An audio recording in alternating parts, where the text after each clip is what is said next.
Hello! Today I would like to share with you my reflections and investigations on youthful appearance and how youth has been represented in face makeup and in art. An artist that for sure is associated with gracefulness and youth is Raffaello Sanzio from Renaissance. I've been reflecting about his representation of women, especially the Virgin Mary. I always been fascinated by the way he represented grace. I think the reason is that when it comes to the face makeup of these women, he didn't use contour and he just used soft shadows to give that three-dimensionality. The softness of the traits gives that youthful appearance. Faces are not sculpted. The usage of the color also, he concentrates the color usually in the center of the face. He puts this fresh pink on the cheeks.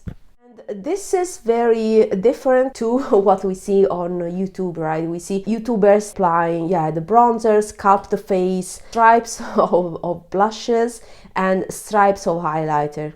This is the way we are used to. Instead, this different way of doing makeup, of representing in art graceful human faces and young human faces is totally different. When it comes to blushes, it means that blushes are usually light and not those brownish deep shades. They are very softly diffused in a more circular way in the center of the face. There are some exceptions in Raphael paintings.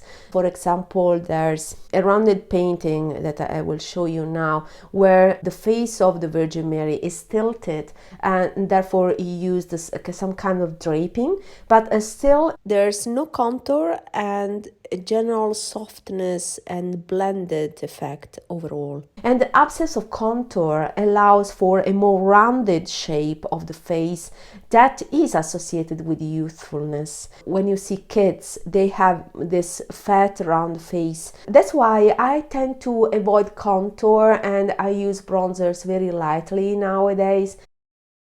So this is my proposal for blushes that would actually be Raphael's favorite if he was a makeup artist right now.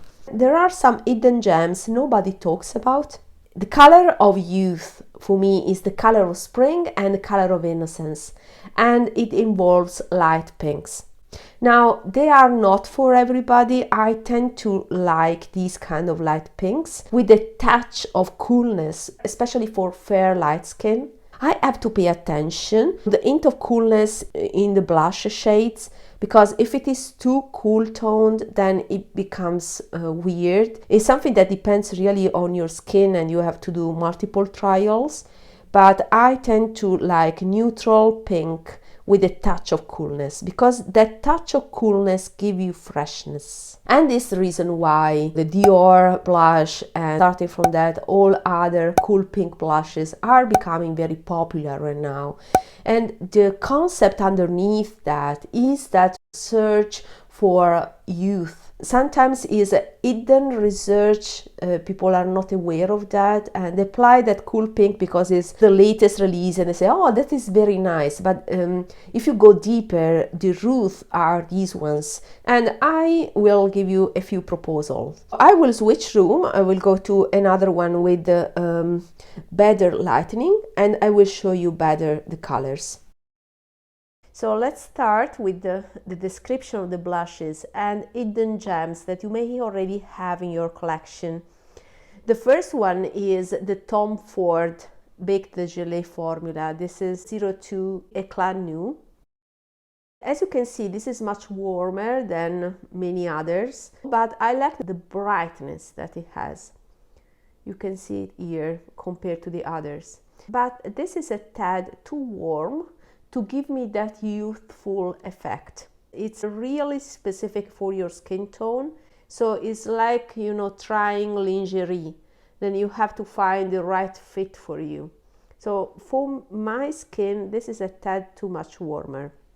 But nonetheless, the elegance of the Baked de Gelée formula, it is, I have to say, matte with maybe a hint of natural sheen. So it's very skin-like. I like this blush. But my preferred ones are these ones. This I will leave for last. Let's discuss these ones right now. This one is a lighter version of this by Tom Ford. These two are from this Hourglass Elephant palette and are these two.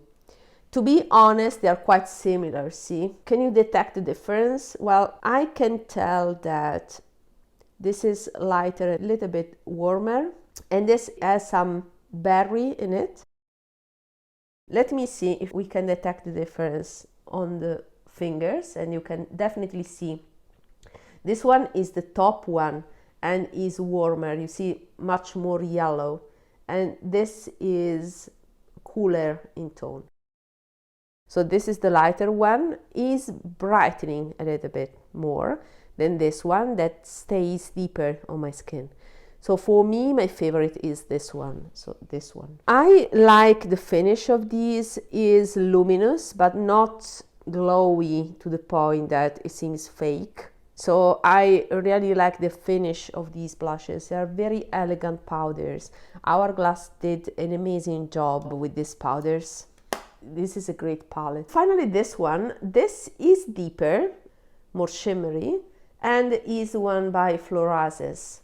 You can build intensity. These are amazing blushes to the point that I only own this one, but I purchased more of them. I placed an order recently, and when it arrives, I will show you it. So I want to show you that, yeah, you can build the intensity. This was multiple swipes, but with just one swipe, you can build intensity. And this is cooler than the Hourglass lighter one. Okay, and this is the right level of coolness you see here. So I really like this one. The Hourglass are these ones. This is less luminous than these ones.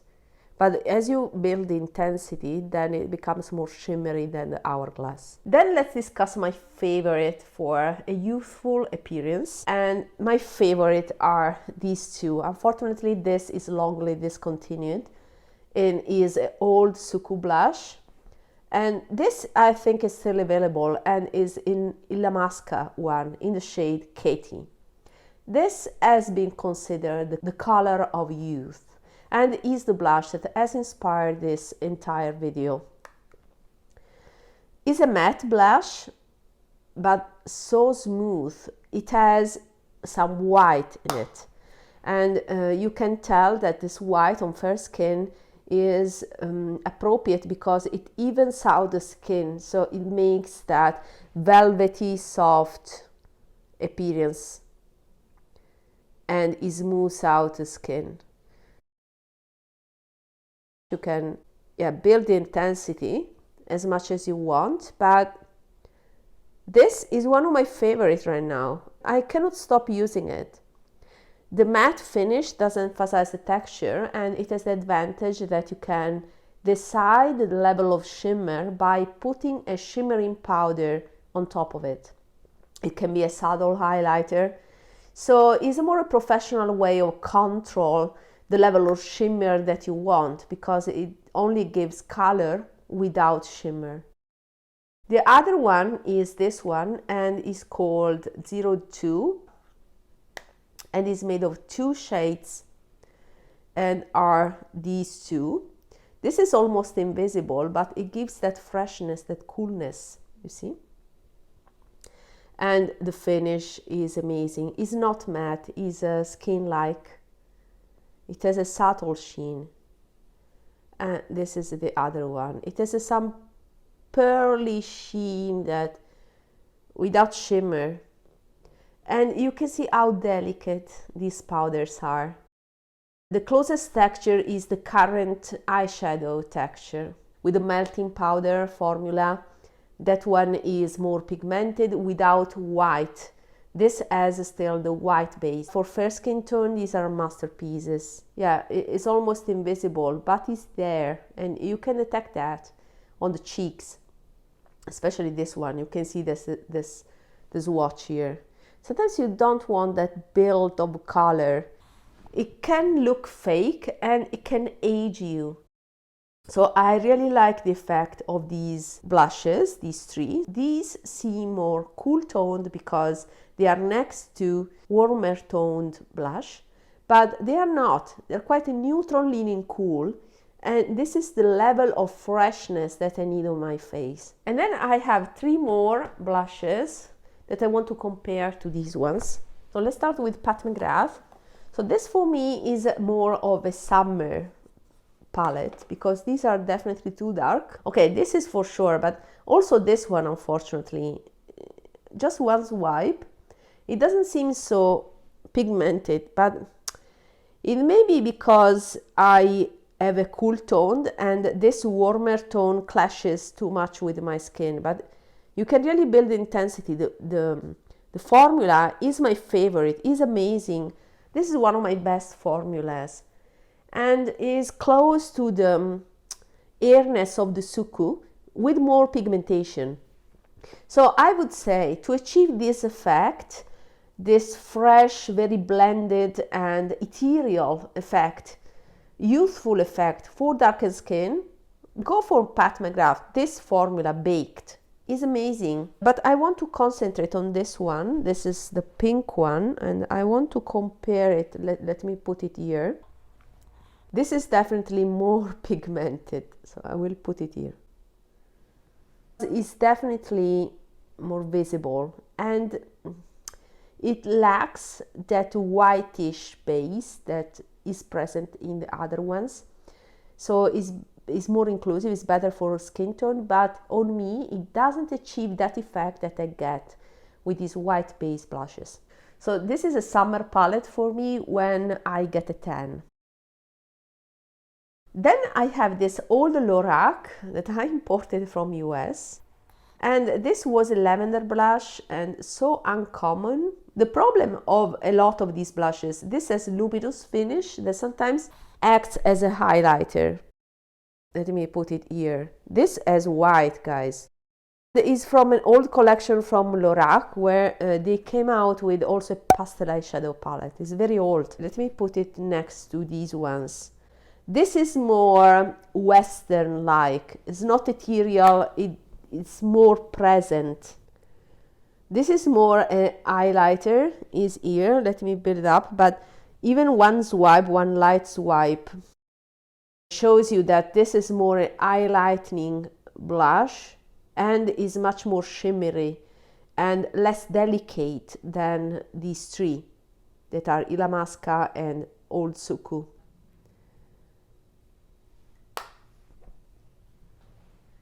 I can see the texture of this one. Yeah, this clashes a bit. It's more a cool highlighter for me. And the last one is a very elegant one. This is an amazing blush. This is the Givenchy Prisme Libre blush in color 1, Mousseline Lilas. I covered with the tape this color, so you have a warmer part here with this one and this one. They're warmer, you see more yellow tone, and a cooler part here with these two that are more lilac. This gave that bubblegum pink effect that I didn't like, so I covered this and we will see how it looks like. It's not easy to swatch, but let's see what we can do. And this is amazing. Okay, this is the color. Is another color of youth. I will put it here. Okay. The lightness of this one is, yeah, feather-like, because of course you don't have the binders that you get with the pressed formulas. And this gives a light quality of this blush. This is the color that I get. It's more orchid color. Less neutral, I have to say, than these SUQQU. Let me swatch the other ones better so you can see the color. So these are the two SUQQU. One was here and the other one was here. So these are more neutral compared to this one that is more lavender. And this in the middle is the Katy blush that I will put again here to show you better the difference. It's definitely warmer compared to this one. So here you have it. These are my proposal for a youthful appearance, a youthful skin. My favorite here are these ones. So the ILLAMASQUA, the SUQQU, and also the new acquisition that is this Prisme Libre. The ones that are still available for purchase are the ILLAMASQUA and this GIVENCHY. I just purchased a few days ago and it was difficult to find this shade number 1. The other shades were available, but this one was sold out on most retailers. So I'm afraid they are going to discontinue this. Of course, it is not practical as pressed blushes, but it gives this amazing feather-like texture and with a sheen that is very natural. It's not glittery, not shimmery at all. So this is a masterpiece. It's a gem that is still available, and I would recommend to achieve that youthful look. And also this is ILLAMASQUA, is a classic, is more practical since it's pressed. So these two are great. And of course, if you are a SUQQU fanatic like I am since the old days, then you may have already this one and rediscover this blush because it's fantastic. It's actually my top favorite of the bunch.